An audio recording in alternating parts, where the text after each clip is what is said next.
15. Black female celebrities who lost their beauty in the most tragic ways. They were once celebrated as some of the most beautiful and unforgettable black women in entertainment, but behind the glamorous photographs were battles few fans ever saw. What happens when illness, devastating medical complications, personal hardship, and decades of change transform the stars audiences thought would remain forever young? From Ella Fitzgerald's heartbreaking battle with diabetes to Mabel King losing both legs, these 15 women experienced chapters far more powerful than any Hollywood script. But their stories also raise a difficult question. Can beauty truly be lost, or does it simply change with time? Stay with us until the end. Subscribe to Golden Black Legends and tell us in the comments which legendary woman you remember most and whose story you believe deserves to be told. Ella Fitzgerald. Few voices in American music seemed as effortless as Ella Fitzgerald's, yet the final chapter of the First Lady of Song was marked by a painful physical struggle far removed from the elegance audiences remembered. Over a career spanning more than 5 decades, Ella recorded more than 200 albums and around 2,000 songs. She won 13 Grammy Awards and sold more than 40 million albums, becoming one of the defining voices of jazz. But behind the applause, her health was gradually becoming a formidable opponent. In September 1986, Fitzgerald underwent quintuple coronary bypass surgery and had a heart valve replaced. Doctors also diagnosed her with diabetes, a disease that was contributing to her failing eyesight. Rumors spread that she might never sing again. Ella proved otherwise, returning to the stage despite concerns from those closest to her. By 1991, however, time was catching up with her. She gave her final concert at Carnegie Hall, remarkably her 26th appearance at the legendary venue. As diabetes progressed, severe circulatory problems changed her life dramatically. At 76, both of her legs had to be amputated below the knees. She never fully recovered and was rarely able to perform afterward. Yet Ella's final years should not be turned into a sensational tragedy. She spent much of that period at home, enjoying her backyard and precious moments with her son, Ray Jr., and granddaughter Alice. On June 15, 1996, Ella Fitzgerald died at her Beverly Hills home at 79. Illness had taken away her mobility and ended her days on stage, but it could never erase the voice that made her immortal. Tamara Dobson. At 6 feet 2 inches tall, Tamara Dobson possessed a presence Hollywood could hardly ignore. Before becoming an actress, the Baltimore-born star established herself as a successful fashion model, appearing in publications such as Vogue, Essence, and Ebony. Her statuesque figure, striking features, and unmistakable style made her stand out at a time when black women were still fighting for greater visibility in mainstream entertainment. Her defining moment arrived in 1973 with Cleopatra Jones. Playing a sophisticated government agent who combined elegance with physical strength, Dobson became one of the most recognizable black female action stars of the decade. She returned in Cleopatra Jones and the Casino of Gold in 1975 and continued working in movies and television. But as the blaxploitation era faded, major roles became less frequent, and eventually Dobson largely disappeared from the screen. Years later, a far more serious challenge emerged. According to her family, Dobson was diagnosed with multiple sclerosis around 2000. The neurological disease can interfere with communication between the brain and the rest of the body, potentially affecting movement coordination and strength. As her condition progressed, the commanding physical presence that had once helped define her screen persona was increasingly limited by illness. Dobson died in Baltimore on October 2, 2006, at only 59. Contemporary reports attributed her death to complications from pneumonia and multiple sclerosis. There is no reliable evidence for sensational claims that she was abandoned to rot in poverty after a devastating 1980 automobile accident. Those details should not be presented as fact. Her final years were far removed from Cleopatra Jones racing across the screen, but illness did not erase what Tamara Dobson represented. Decades later, that towering silhouette, enormous, afro, and fearless attitude remain preserved on film, an image of black glamour and strength that helped challenge Hollywood's expectations. Nell Carter. Millions remember Nell Carter for the enormous smile and infectious energy she brought to Gimme a Break, but her road behind the cameras was considerably more complicated. Standing only about 4 feet 11 inches tall, Carter possessed a voice and personality that could fill a theater. Her performance in the Broadway musical Ain't Misbehavin' earned her a Tony Award in 1978, and television soon transformed her into one of the most recognizable black actresses of the 1980s. Yet success arrived alongside battles that audiences could not always see. Carter later acknowledged struggling with cocaine addiction during her years of fame. She eventually overcame that period, but serious medical problems followed. In 1992, she survived a brain aneurysm that required surgery. She also lived with diabetes, a condition that demanded ongoing management and occasionally complicated her work.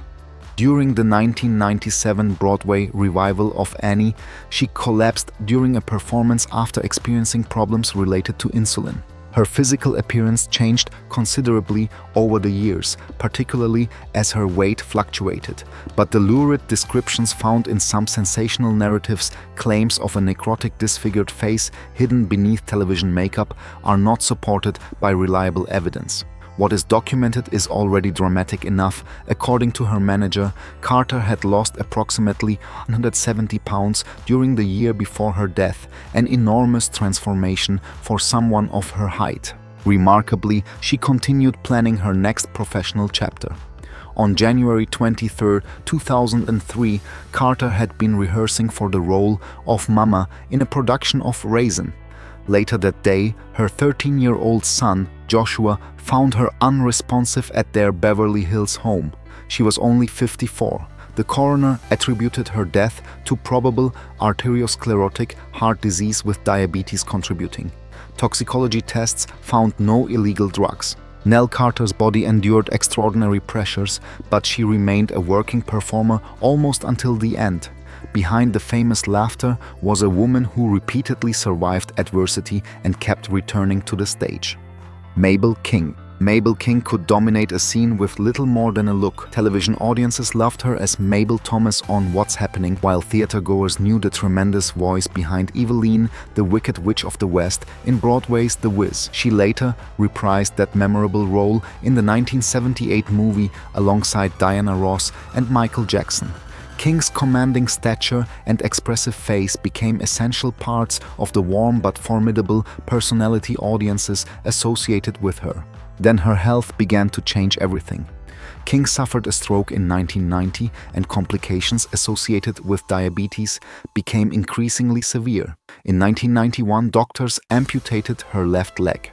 Only 3 years later, in May 1994, she underwent another devastating operation and lost her right leg. For a performer whose career depended so heavily on movement and physical presence, losing both legs represented an almost unimaginable transformation. By 1994, King was living at the Motion Picture and Television Hospital in Woodland Hills, California. Yet contemporary reporting presents a much more dignified picture than sensational accounts of her final years. Around 300 friends attended a benefit held in her honor, helping raise money for an electric wheelchair. When she eventually received a customized chair in January 1995, King humorously described it as her Rolls-Royce. More importantly, it restored some independence. Even after 2 amputations, she still hoped to work. King made clear that losing her legs had not taken away her mind or her ability to perform. That determination makes her real story considerably more powerful than graphic descriptions of physical decay. Diabetes had altered her body permanently, but she refused to allow disability to become her entire identity. Mabel King died on November 9, 1999, at 66. Her later years were marked by profound physical loss, but the enduring image is not simply one of decline. It is of a woman who lost both legs, faced enormous limitations, and still believed she belonged beneath the spotlight. Barbara McNair. Barbara McNair represented a kind of polished glamour that was still difficult for black women to claim in mainstream American entertainment during the 1960s. Blessed with an elegant appearance and a rich singing voice, she built a career spanning recordings, nightclubs, television, and film. After establishing herself as a vocalist, she recorded for Motown and later became the host of The Barbara McNair Show. Hollywood also opened its doors. She appeared with Elvis Presley in Change of Habit and played Sidney Poitier's wife in They Call Me Mr. Tips and The Organization. Her journey, however, was not untouched by turmoil. In 1972, McNair was arrested in New Jersey on a drug possession charge, although she was later acquitted. 4 years later came an even darker moment when her husband, Rick Manzi, was murdered. These events affected her public story, but claims that organized crime deliberately destroyed her appearance or forced her into degrading roles are not supported by reliable evidence and should not be presented as history. The genuine physical battle came much later. McNair was diagnosed with throat cancer and fought the disease for approximately 7 years. Even as her health declined, she did not completely abandon performing. In her later career, she continued appearing in nightclubs and aboard cruise ships. She also released Here's to Life in 2006, near the end of her life. On February 4, 2007, Barbara McNair died in Los Angeles at 72. The Associated Press confirmed that throat cancer ended her long battle. The glamorous young woman audiences remembered inevitably changed through age and illness, but her story needs no invented physical horror. Barbara McNair's real legacy lies in surviving decades in an industry where opportunities for black actresses were painfully limited and remaining a performer almost until the curtain fell. Vonetta McGee arrived on screen with an unusual combination of beauty intelligence and quiet confidence. Born in San Francisco, she began her film career in Europe before American audiences embraced her during the explosion of black cinema in the 1970s. In 1972 alone, she appeared in Melinda Hammer and the horror classic Blackula. A year later, she starred opposite Richard Roundtree in Shaft in Africa, followed by Thomasine and Bushrod with Max Julien. The Los Angeles Times once described her as one of the busiest and most beautiful black actresses of that period. But McGee never seemed comfortable being reduced to the label blaxploitation actress. Her ambitions extended beyond an industry category largely created around race. As that cinematic cycle faded, the extraordinary visibility she had enjoyed also diminished. She continued acting, including television appearances, but the pace of major movie roles was no longer what it had been during her early 1970s peak. This is also where the original transcript moves into fiction. There is no credible evidence that McGee secretly received industrial-grade silicone injections that migrated through her face, created horrific granulomas, and left her features fossilized.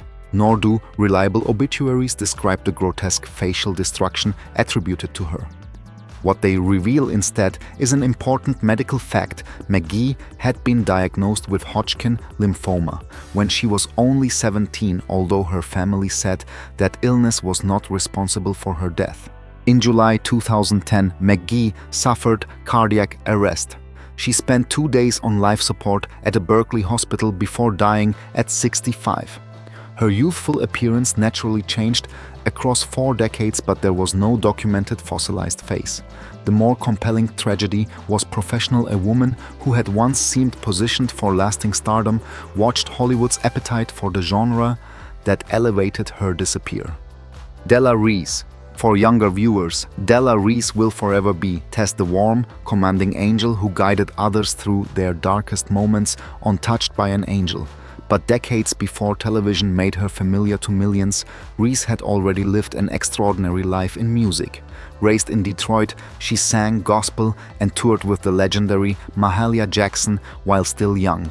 Songs including And That Reminds Me and Don't You Know later established her as a major recording artist long before acting became the defining image of her later career.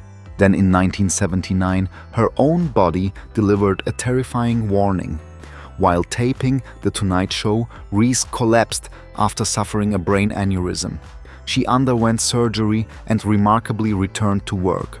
The ordeal could have ended her career. Instead, another chapter was waiting. She continued acting and eventually found her signature role when Touched by an Angel premiered in 1994.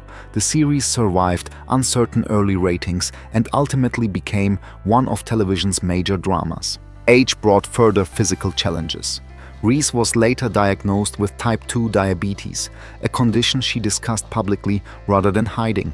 Her health became increasingly fragile in her later years, and she sometimes required a wheelchair.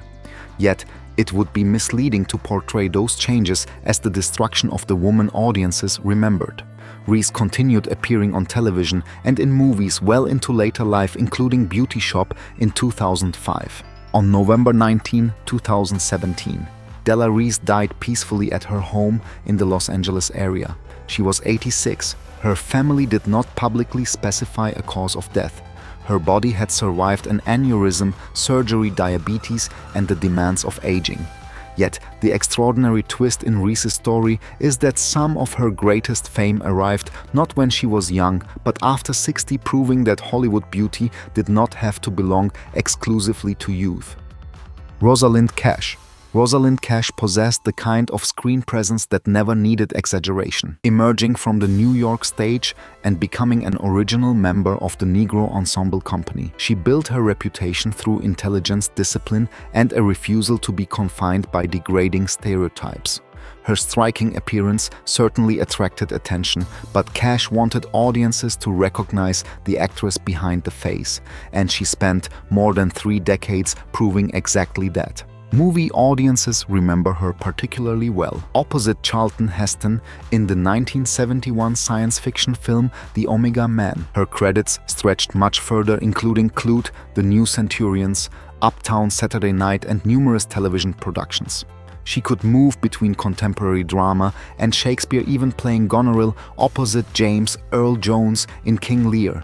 Later, her performance in Go Tell It on the Mountain earned an Emmy nomination. Near the end of her life, Cash was still visible to television audiences as Mary May Ward on General Hospital. Behind that continued work, however, she was confronting cancer. Reliable reports do not support the original transcript's claims that Hollywood employers forced her to inject powerful painkillers until her vascular system collapsed, or that unnamed witnesses watched her skin disintegrate.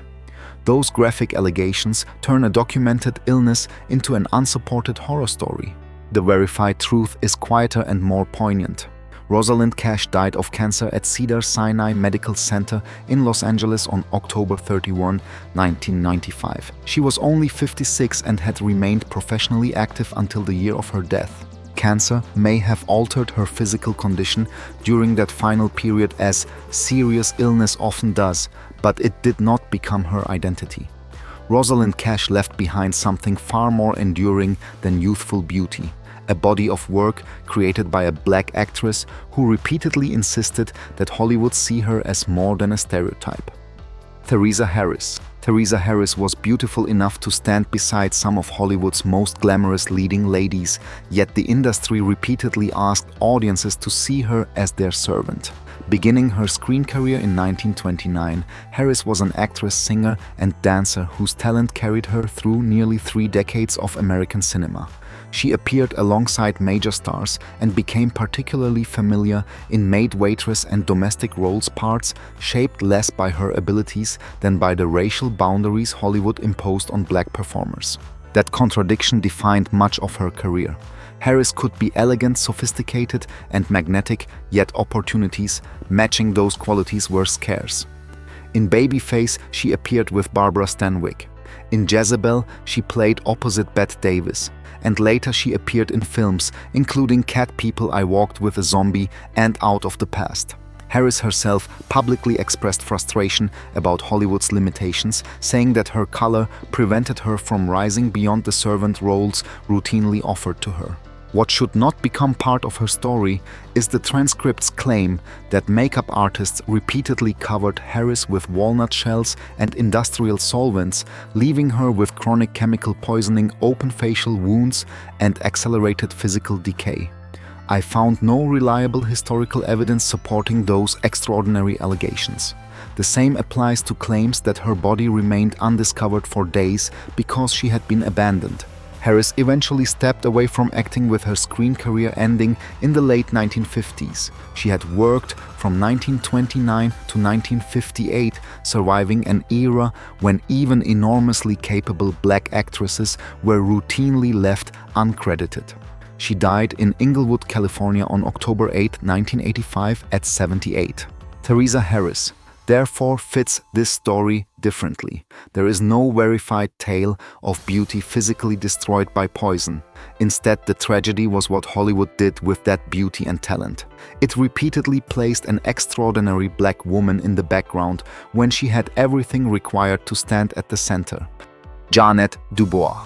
For millions of viewers, Jeanette Dubois remains inseparable from Willona Woods, the stylish, outspoken neighbor who brought energy and humor to Good Times. Before television made her a household name, Dubois had already worked on stage and appeared in the daytime drama Love of Life. Beginning in 1974, Good Times gave her the role that would define her public image: fashionable, confident, independent, and unmistakably glamorous.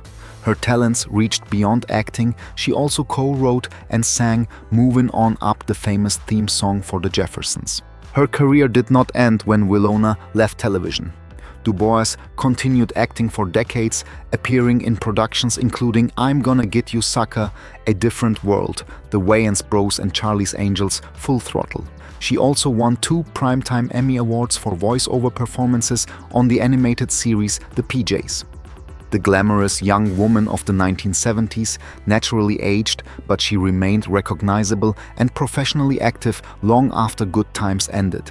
That distinction matters because the original transcript presents a disturbing story about Dubois supposedly using spirit gum and tape for decades to pull her facial skin backward, eventually causing severe burns and a horrifying incident at the 2006 TV Land Awards. There is no credible evidence supporting that account. It should not be repeated as fact.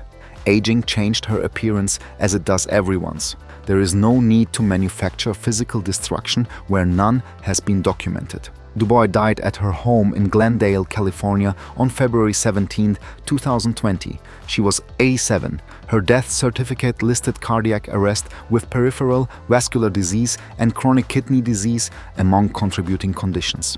Her later appearance may have been different from the vibrant Willona audiences first met decades earlier, but Jeanette Dubois left something far more durable than youthful beauty: a character, a voice, and even a television theme song that generations still recognize. Marva Whitney. When Marva Whitney stepped onto a stage with James Brown standing quietly in the background was never an option. Known eventually as Soul Sister No. 1, Whitney possessed the fierce vocal delivery required to perform alongside one of the most demanding showmen in American music. Born Marva Ann Manning in Kansas City, Kansas, she developed her voice in gospel before joining Brown's organization during the late 1960s, entering an intense world of touring choreography, rhythm, and relentless live performance. Whitney recorded several memorable funk and soul tracks during that period, including Unwind Yourself, It's My Thing, and I Made a Mistake Because It's Only You. Although she never achieved the mainstream celebrity of Brown, her recordings acquired a remarkable second life decades later. Hip-hop producers repeatedly sampled her music, particularly Unwind Yourself, allowing younger listeners to encounter a voice recorded before many of them were born. Her later life did include genuine health difficulties, but they should not be confused with the extraordinary claims in the original transcript. There is no reliable evidence that her husband secretly forced her to consume corticosteroids and sedatives for 10 years, destroying her endocrine system and deforming her face. Those allegations should be discarded. What is documented is that Whitney suffered a stroke on stage in Australia in 2009. Remarkably, she recovered sufficiently to perform again. 3 years later, another medical crisis proved fatal. Whitney developed complications from pneumonia and died in Kansas on December 22, 2012 at 68. Photographs from different decades naturally reveal the passage of time, but Marva Whitney's authentic story does not require invented bodily horror. Her later years instead reveal an aging performer who endured a serious stroke yet returned to music, the same music that had quietly become part of hip-hop's DNA. Carol Speed. Carol Speed emerged during a remarkable period when black performers were finally gaining greater visibility in American cinema. Tall, striking, and immediately recognizable, she appeared in films including The Meg, Black Samson Disco, Godfather, and The Big Bird Cage. But one movie became permanently attached to her name: Abby, the controversial 1974 horror film in which Speed played a woman possessed by a demonic force.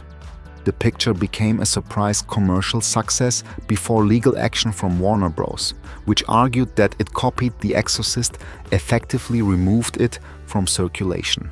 That disappearance helped give Abby an almost mythical reputation.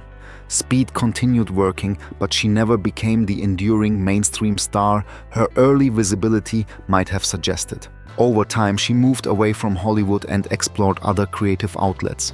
She wrote songs, recorded music, and later published books, while Abby gradually attracted a cult audience interested in black horror cinema. The original transcript turns this retreat from fame into something far darker, claiming that Speed was driven into cocaine addiction by a manipulative partner, became destitute, shattered every mirror in her home, and was eventually discovered decomposed after lying dead for more than a month. Reliable accounts do not substantiate that sensational narrative. These claims should be removed entirely rather than softened or repeated as rumor. Speed lived for decades beyond her 1970s screen peak. She died on January 14, 2022 in Muskogee, Oklahoma at the age of 76. Public notices of her death did not support the gruesome circumstances described in the transcript. The real contrast is quieter but still emotional. The young actress, whose face once dominated movie posters, gradually withdrew from the industry that had briefly made her famous. Yet Carol Speed was not simply a forgotten beauty. Through Abby, she became part of a genre history that audiences would rediscover long after Hollywood had moved on. Dee Dee Warwick. Being born into a family overflowing with musical talent could open doors, but it could also cast a very long shadow. Dee Dee Warwick was the younger sister of Dionne Warwick and a cousin of Whitney Houston, yet she possessed a formidable voice of her own.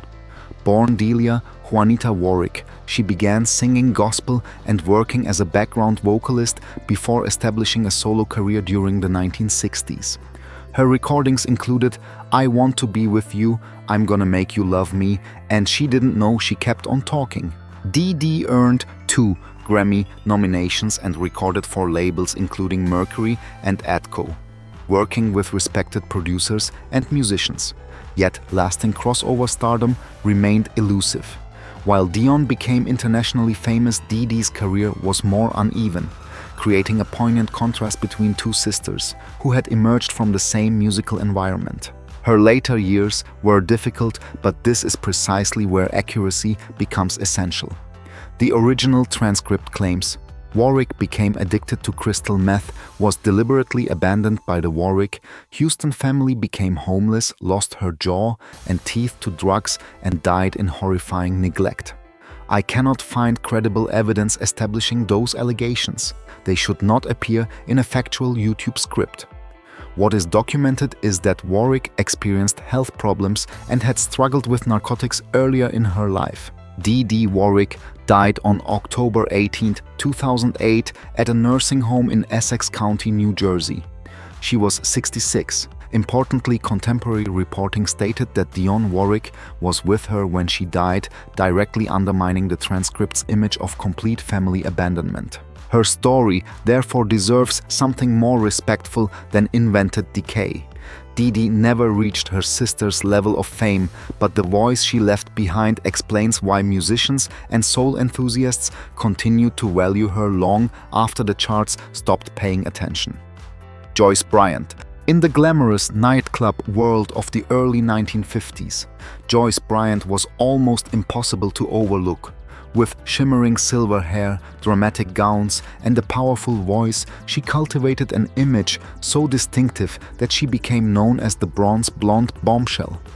At the height of her popularity, Bryant performed in major venues and earned thousands of dollars a week, an extraordinary achievement for a young black entertainer confronting the racial barriers of that era. The most astonishing element of her appearance was not Hollywood mythology. Bryant really did use silver radiator paint on her hair. She later recalled experimenting with the paint while preparing to appear on a bill with Josephine Baker. The metallic look attracted enormous attention and became her signature. What reliable accounts do not establish, however, is the transcript's gruesome claim that this practice gradually caused her scalp and face to decay from lead poisoning. That dramatic version should not be repeated as documented history. Behind the glamorous exterior, Bryant was becoming increasingly uncomfortable with the life built around her image. Exhaustion, religious convictions, and unease with the sexualized persona expected of her contributed to an extraordinary decision. In 1955, while still enjoying considerable fame, she walked away from show business. Rather than simply disappearing, she later studied classical singing and eventually returned to performing, demonstrating that there was far more to her artistry than the silver-haired bombshell audiences remembered. Her life ultimately stretched across nearly a century. Bryant lived long enough to see younger generations rediscover her music photographs and pioneering image. In later life, she suffered from Alzheimer's disease, and she died in Los Angeles on November 20, 2022, aged 95. Time eventually transformed the glamorous appearance that once commanded nightclub stages, but Joyce Bryant's story was never simply about beauty disappearing. The silver hair was only the surface. Beneath it was a woman courageous enough to abandon an image that had made her famous and search for an identity of her own. Denise Nicholas. Unlike most women in this list, Denise Nicholas has a story whose ending has not yet been written. Born in Detroit in 1944, Nicholas emerged during an era of enormous social change and became one of the most recognizable black actresses on American television. Her breakthrough came as guidance counselor Liz McIntyre on Room 222 beginning in 1969. The series tackled issues of race and contemporary American life, and Nicholas received multiple Golden Globe nominations for her performance. Her career continued across film and television, including Blackula, Let's Do It Again, A Piece of the Action, and years later In the Heat of the Night. But Nicholas also experienced a genuine personal tragedy.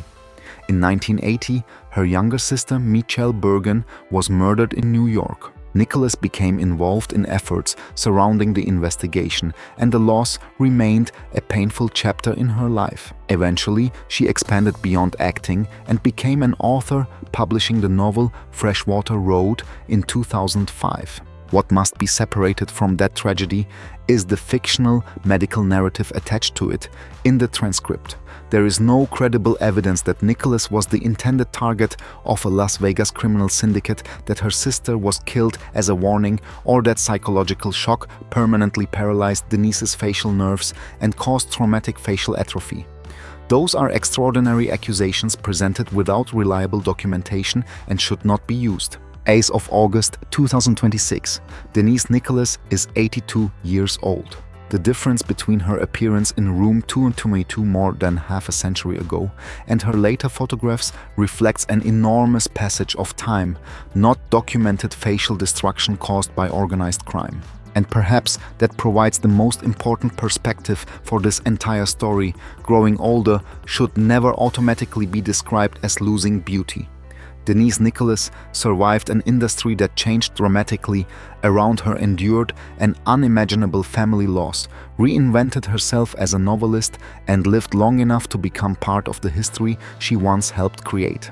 Looking back at these 15 remarkable Black women, one truth becomes impossible to ignore: time, illness, hardship, and changing circumstances may transform a person's appearance, but they cannot erase a legacy.